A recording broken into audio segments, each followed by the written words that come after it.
Welcome back. Our next story is a tale as old as time. CEOs across the country are eager to hit astronomical growth targets, and yet their demands for higher revenues, lower marketing budgets, and even redundancies are leaving digital marketers in a puddle of their own tears. We've got field reporter Kayla with the details. Thanks, Kayla. It's a real problem in the home offices of marketers. We spoke to several, all of whom asked to remain anonymous for fear of retribution, saying that they were on their 5th or even 6th website rebuild project in as many years. From manic rebrands stemming from a lack of brand identity, all the way through to multiple DIY fixes leading to patchy functionality, every marketer has their war story when it comes to websites. In our investigation, we found one marketer who was willing to speak to us on the record. Here's the bombshell report. Yeah, so more and more marketers are being asked to be these impossible unicorns that are doing everything from mundane entry-level tasks all the way up to the strategic thinking of a CMO, plus planning and execution and a bunch of other stuff, and it's just unreasonable. So if you're watching this, you may have been asked to fix your company website and don't really know where to start.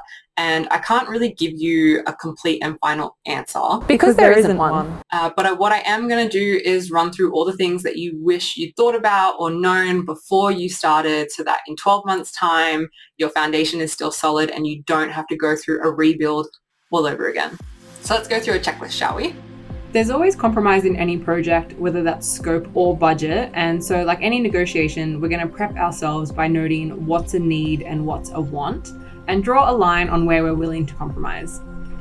Some examples of this are the usability of your site, whether it has the functionality you need for scale, or even security requirements and extras. To make sure our list is comprehensive, it's a good idea to keep a log of everything you do in your day-to-day that relates to the website, including what you like, what you don't like, what's missing in terms of functionality or design capability, and even people.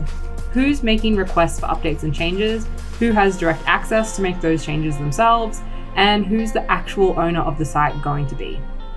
Your answers to this list is going to give you a direction for your brief. So is it a complete rebuild, starting from scratch, new tech stack, new design, new everything? Or is it just a couple of small functional updates, or just a reskin and no functional updates at all with a fresh design? Now that we've got the direction settled, we can build out the scope. Agencies have preyed on inexperienced marketers for decades. Since the golden era of advertising, account managers have been trying to convince in-house, overstretched marketers that the latest, shiniest thing is indeed a must-have and not a nice-to-have. Tell us, how do you go about avoiding this fate? Scope creep is a real concern for not just website projects, but really any project. And so you want to be really thorough and go really big before you start the project, so that you can narrow in, and when these things pop up, you can say, we've already discussed this and the decision has already been made, so we don't need to open the discussion and open up to scope creep anymore. One of the best ways to go about thinking of everything, which is a really hard thing to do, is to first gather your stakeholders. So within your company, ask who's going to be wanting to put content on the website. This could be your HR team that wants to put job postings, obviously your content writers or whoever's managing a blog or content, anything like that, someone who's looking after the typos on your homepage, always happening, security, IT, sales might want some say in changes that happen to your site, especially if it's a landing page or an experimental page that you're using for lead generation. And then, of course, the person responsible for owning the site altogether. So once you've spoken to all of those stakeholders, what you'll end up with is a really big list of things. And what we want to do now is cut down what's going to make it to the brief and what's not going to make it. And we're going to go through a couple of different categories. So some of the things to list out in terms of the systems, tools, and workflows is how you're doing your lead capture, how you're doing your tracking, your integrations, your payments. Forms, you can have different types of forms being run from different tools. Of course, your security and SEO are must-haves as well. And in this list, once you have all of these things, you also want to add on what do you want in addition to these, or maybe some of them you no longer use and you can take them off. In terms of functionalities, think about all the things you do in terms of experiments. So that could be A/B testing or traffic splitting or some other type of experiment. If you're a global company, you might be using multilingual and geolocation functions. These are quite complex and you definitely want to know up front in your brief if these are going to be included. And then the last one here is no follow, no index, which personally I consider an absolute must-have, but some newer platforms in terms of CMSs don't have this as a default, so make sure you ask. Page types and templates. So what I mean by this is all the different pages that you have in your website probably can be grouped into different categories like product pages, blogs, landing pages, events, and the content modules that go on them.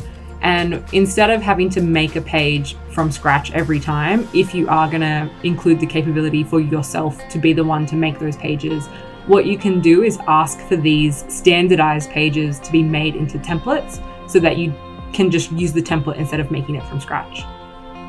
Last one is content types and the debate of native versus embedded. So the obvious stuff is text, images, GIFs, if you want to be able to put those on your website, stuff like that. But once we get into the more complicated stuff, it does become obviously a little bit more complex. So the debate with video is, do you want to just upload a video natively to your site, or do you want to embed it via Vimeo or YouTube? And by doing that, you get access to all the analytics that those platforms have. Downloadables, so things like ebooks and PDFs, which also goes with the last point there of gated versus non-gated content. That's a whole discussion to be had. Make sure you write that down in your brief. And then we have interactive formats, so quizzes, calculators, if you have bars that you can slide and images that you can play with, things like that. Some websites have the globe that you can rotate. And the last one is webinars, so the ability to host them or to host recordings of them and have a little home in your content library for that. So you might notice I haven't touched on menu design and navigation, and that's because that is a whole topic in itself. It's very big. There's experts on it. Go listen to them. And also, luckily, I did interview one for a Mehdeeka issue. And so if you want to read that, you can find a link to it in the description box. So ownership is something that often comes up quite late in the project. It's a really big conversation and one you need to have before you've selected your supplier. If you're not prepared, an agency can use this to their advantage to build the site in a way that it's reliant on them, even if there's no retainer agreement, and you have to keep messaging them or emailing them and asking them to do stuff, which they then charge you for. Here's a pretty simple visual that can serve as a conversation starter. On the y-axis, we've got ownership. Basically, it's questioning, is this totally an in-house project? Is this built externally and then managed in-house? Or are we building and managing externally with the supplier? And on the x-axis, we've got more control over access to the website. So do we need detailed user permissions on access, edit, and publishing rights? Or is this not really an issue and everyone that has access to the CMS can have access to all of these functions? Okay, last bits. You will find all of this and more in the template brief that's linked in the description box. But rapid fire, we've got who's supplying the copy. Are you writing it? Is someone in your team writing it? Or are you engaging a different supplier for that? Or the person who's doing your website is also doing your copy? Security requirements. This is a huge topic. If you're operating kind of at a global scale, you'll definitely want to have GDPR and CCPA as your bare minimum. If you live in a country that has local regulation, you're also going to want to make sure that you are adhering to that. Final thing, sort everything into 3 categories. Your must-haves. There is no negotiation to be had on these items. They must be delivered at the end of the project. You have your negotiable items. You're willing to give and take on these. You can be swayed to either side. And then your nice to have. So these are bonuses. If they fit in the scope, if they fit in the budget, amazing. If they don't, that's okay. Remember that a website is not just a one and done project. Once you've got it, you still need to look after it. Would you say that's an exhaustive list? Every business is so different that having a complete list for everyone is impossible. So what I would recommend is, again, like keeping a log of all the things that you do on a day-to-day basis with your website, and, put a pro and a con column, say what's good, say what's bad, just absolutely everything to do with it. And that way you definitely will not miss some functionality or specific thing for your business that needs to be included in your website rebuild brief. I thought marketing was about making things pretty. That's offensive. Tell me I'm wrong though. Fine, let me change into something more designy. What do you think she's going to come back in? I don't know. She's dressed a bit like a child, so it could be anything.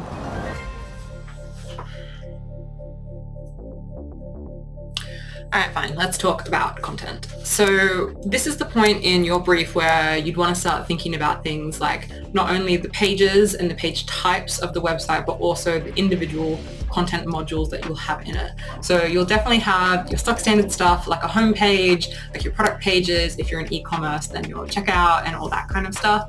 But there's also, within that page, what kind of blocks do you want to be able to work with, especially if you're going to be creating pages yourself. You want to make sure that all of that is documented.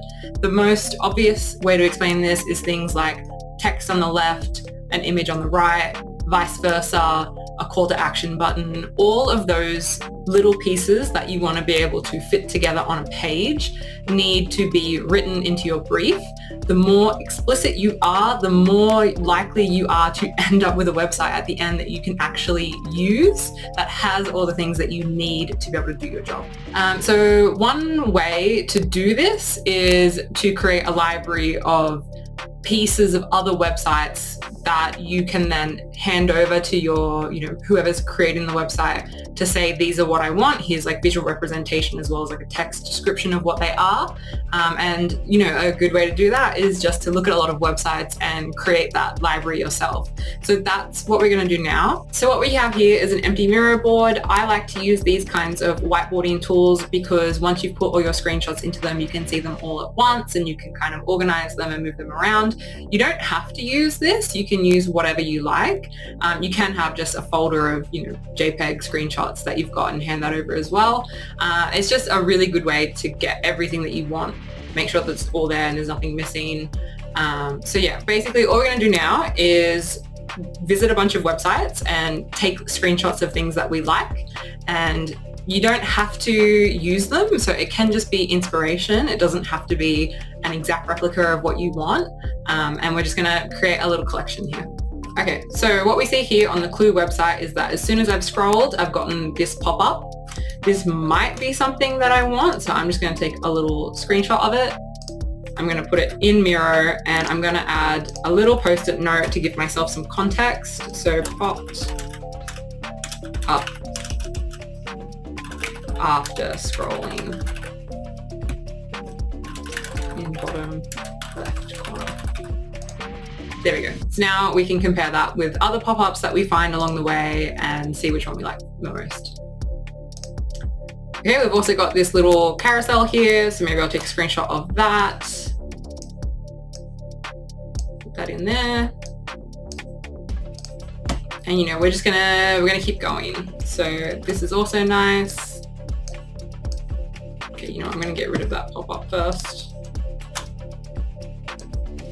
Okay, I'm going to speed this up and we'll see what we've got at the end. Okay, so what we have here is the completed Miro board. I really focused on looking at the layout of the content modules and just grabbing stuff that I found interesting or useful or very middle of the road. Definitely want to have this. Didn't worry too much about reading what was actually in there or really the content of the content. But yeah, wanted a good overview of things and visited a bunch of different industries, types of products, SaaS, tutoring, consumer content only websites, and really just tried to grab quite a smorgasbord. So let's go through and have a look at what I found. Actually, I have a really interesting one here that I want to discuss. So this top example here is from Jira. It's from an Atlassian product. And what I want to say about it is that it's a 3-column structure. And then below it, we have the Perkbox example, which is a 4-column structure. And not only is there a difference in how many columns there are, but in the Jira one, we only have one call to action, which is within the body text. Whereas the Perkbox one has an actual call to action design built into it. And then we want to contrast that with what happens when you have a design layout that's specifically for 4 pieces of content, but you've only got 3. So you end up with this blank space here. And really, there's not good or bad, but you want to ask yourself, if I have a design that is specifically for 4 and I don't have 4 pieces of content, could I change that to 3? Or could I change that to something else. And you want to make sure that all of these small micro decisions that you make quite regularly, to be honest, when you're managing a site, but might not be top of mind when you're building out your brief, you want to just factor in for all of these things. So some other stuff I found is just variations in the background color of the modules. This hero image from an agency was animated, so the credibility spelt out letter by letter. Just got some layouts here. This one I thought was quite nice, that the two images are stacked within the column, but it doesn't look like they're two modules of like text on the left, image on the right, stacked on top of each other. It looks like one module where the right-hand column has stacked images. And then this is actually from the same website. This is, they're mostly a content website, so they have a lot of blog kind of galleries. And this one was actually a video, and this one was animated, or a GIF. So, do you want your image previews in your posts to have that kind of functionality? Got a nice basic call out here of a testimonial. We've got a form. This one here is just, quite a big list of things. It's quite functional. We have this one which has a carousel in the left-hand column.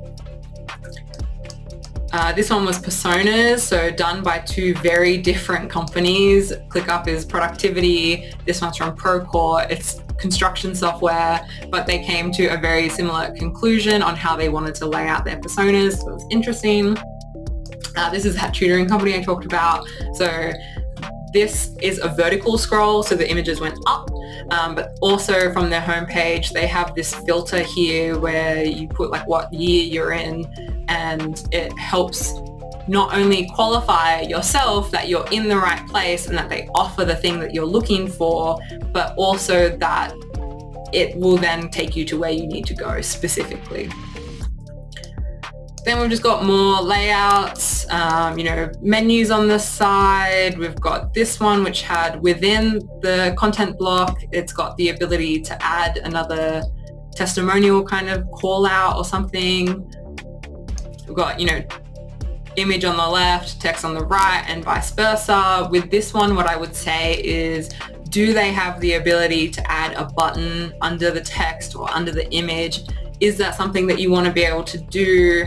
I mean, honestly, if I was going to be writing a brief today, one of the first things I'd put in it is that I need to be able to add a button to absolutely anything and anywhere, because you just never know when you want to add one in, and it's really annoying when you can't. Just got more layouts here. So ClickUp had a subscribe button for their newsletter. I thought that was nice. And then they've also got filters here for their articles, recent and popular. Got lots of different layouts for providing social proof. There was actually one more I wanted to discuss. FAQs, tables and comparisons, more forms, more banner types. So yeah, I mean, really, it's just keep going until you feel like you're not seeing anything new, and you feel like you can go through an entire website that you've never seen before and be like, yep, I've got that module type, I've got that one, I've got that one. If you're going to be doing this through an agency and you also have a retainer with them for ongoing work, what you can do is create a really big list of all these and, give them the ones that are like high value at first, and, do that for your initial build. And then through that retainer, if you don't have a lot of work for them, just give them a couple of modules off the list and say, like, can you add this one this month? Or, slowly tick them off over time, and you'll eventually end up with quite a powerful website that you can really build whatever it is that you want on it. The other thing I will say is that this process that I've gone through here of like collecting all these samples and curating them is really similar for what I do when I'm creating a homepage.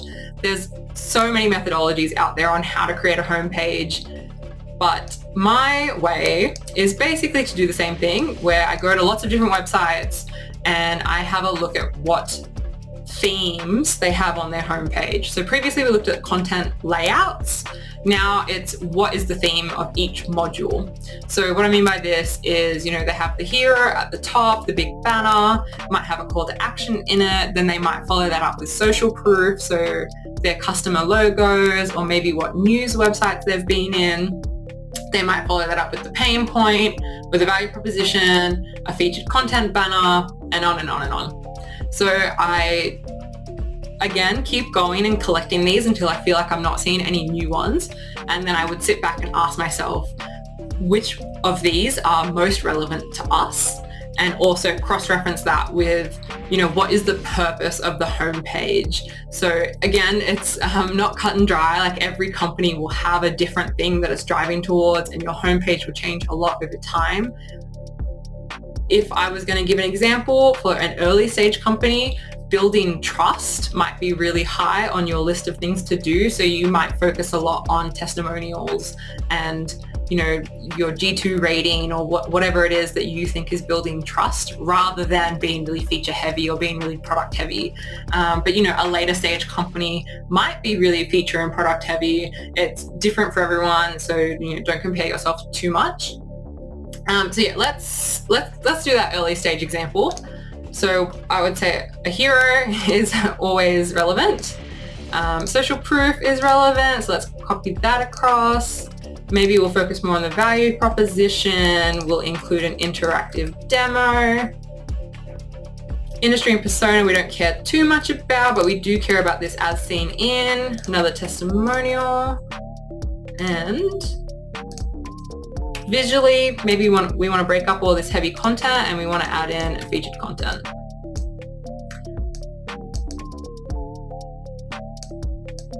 Okay, let me just line this up. This is terribly done.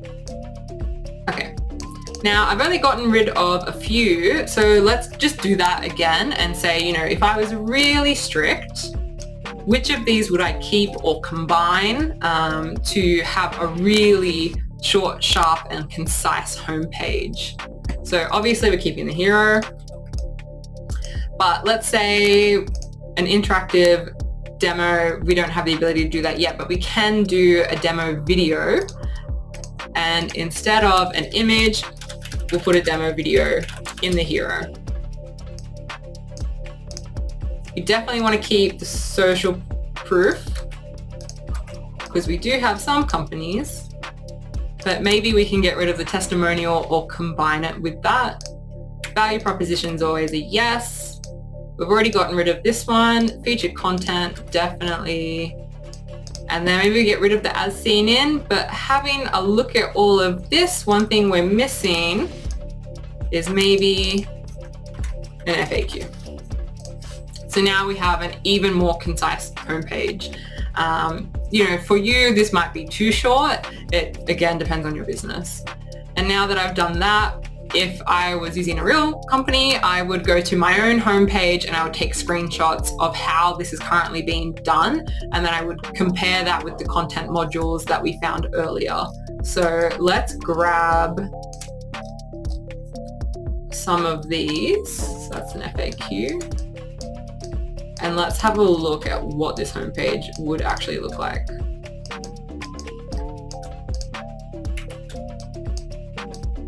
Our hero, which has whatever our hero is, maybe we won't have a subscribe button there, but it'll be a button nonetheless. And then this, instead of an image, it'll be a video. Follow this up. Let's move this to the front. Put our banners of customer logos in there. Then our value propositions, maybe we've got two of them and we want to alternate left and right. Then let's crop this. And we've got our featured content block, and then we have our FAQ. So what I don't count in this is the menu at the top and the footer. Those are separate items. We're not worried about them here. And now we have an idea of what our homepage would look like. Obviously, the actual copywriting and stuff is a whole other process, but you want to make sure that you can put the words in the format that you like or that you think is the best way to showcase them, and making sure that you have the modules in the brief so that you can do this and you can change your call to action or whatever, and maybe change the layout of it a little bit, is all within your ability to do once you've actually got your website back. This just in, I'm getting reports of a new resource called the Footer Design Gallery. Experts are saying it's exactly what it sounds like, a gallery of footer designs. This is really riveting stuff. So one last thing to note is design accessibility. It's definitely something that you need to be putting into your briefs, otherwise it will definitely be overlooked. And this covers everything from, is your site accessible for people who use screen readers, for people who are colorblind, and a whole bunch of other stuff. There are some really freely available resources for this kind of thing, and there's lots of experts who are very vocal about it because it is very important, and I would definitely recommend checking out their stuff. I will link it all below. Yes, we're receiving reports that all of these resources are available in the curated Mehdeeka spreadsheet as well as in the description box. Thanks for that, and back to you, Kayla. All of this looks great, but how do you structure it into a brief? Yeah, so in the description box is a link to a blank brief document. Once you've filled that in, it's got everything that we talked about here, as well as a couple extra things. You can take that to market and go out to different agencies or give it to your in-house team. And so how do you select an agency? There is actually a Mehdeeka issue that is all about selecting agencies, so you can read that for more information. But generally what I would say is that there are some agencies who are specialists and they do one thing and they do that thing really well. If you've already done your research and determined that that one thing that they do is the right thing for you, then go to that kind of agency. If you don't know what's right for you and you are exploring your options, I would say go to a more generalist agency that can explore those options with you as well as execute on them, rather than pigeonholing you into that one thing that they do really well. And there we have it, a marketer on the record telling us that all they do is steal other people's work and then get someone else to actually do it for them. That's not the lesson here. CEOs beware. If you've been scammed by a marketer saying that what you've asked for is unreasonable, you are not alone. Send us your story. More tomorrow on Mehdeeka News.